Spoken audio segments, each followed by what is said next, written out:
দেশীয় জাত, আধুনিক প্রযুক্তি, প্রাণী সম্পদে হবে উন্নতি। এই প্রতিপাদ্যকে সামনে রেখে সিরাজগঞ্জের বেলকুচিতে জাতীয় প্রাণী সম্পদ সপ্তাহ ও প্রদর্শনী প্রাণী মেলার শুভ উদ্বোধন ও পুরস্কার বিতরণ অনুষ্ঠিত হয়েছে। 26শে নভেম্বর বুধবার দুপুরে বেলকুচি উপজেলা প্রাণী সম্পদ দপ্তর ও ভেটেরিনারি হাসপাতাল সংলগ্ন মাঠে প্রাণী সম্পদ সপ্তাহ ও প্রদর্শনী প্রাণী মেলা অনুষ্ঠানের শুভ উদ্বোধন ও পরিদর্শন করেন প্রাণী সম্পদ দপ্তরের সভাপতি।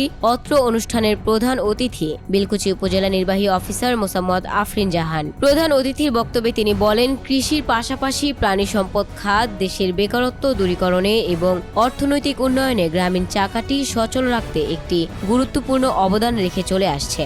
তিনি আরো বলেন, বেলকুচি উপজেলা তাঁত শিল্প এলাকা হলেও এখানে এসে আমি অনুপ্রাণিত হয়েছি এবং খুব ভালো বোধ করছি। এখানে বিভিন্ন প্রজাতির অসংখ্য পশু দেখতে পাচ্ছি, যেগুলো আসলে খামারিরা লালন পালন করে। আমাদের প্রাণী সম্পদ খাত যে এতটা এগিয়েছে আমার তা এত ধারণা ছিল না। তারা যে উৎসাহ নিয়ে পশু লালন পালন করে সেগুলো বিক্রি করে দেশের অর্থনৈতিক অবদান রেখেছে। আমি যদি এই মেলায় না আসতাম তাহলে বুঝতেই পারতাম না। তাই প্রাণী সম্পদে অবদান রাখায় তাদেরকে ধন্যবাদ জানাচ্ছি। প্রাণী সম্পদ সপ্তাহ ও প্রদর্শনী আলোচনা সভায় সভাপতিত্ব করেন বেলকুচি উপজেলা প্রাণী সম্পদ কর্মকর্তা ডাক্তার মোহাম্মদ নাজমুল হাসান। বিশেষ অতিথি হিসেবে বক্তব্য রাখেন বেলকুচি উপজেলা কৃষি কর্মকর্তা সুকান্ত ধর, বেলকুচি থানার এসআই সবুজ কুমার ঘোষ, বেলকুচি উপজেলা প্রকল্প বাস্তবায়ন কর্মকর্তা মোহাম্মদ হেলাল উদ্দিন, উপজেলা যুব উন্নয়ন কর্মকর্তা মোহাম্মদ জহুরুল ইসলাম, বেলকুচি রিপোর্টার্স ক্লাবের সভাপতি মোহাম্মদ রেজাউল করিম, সাধারণ সম্পাদক মোহাম্মদ আব্দুল আলিম, সাংগঠনিক সম্পাদক মঞ্জুরুল ইসলাম সহ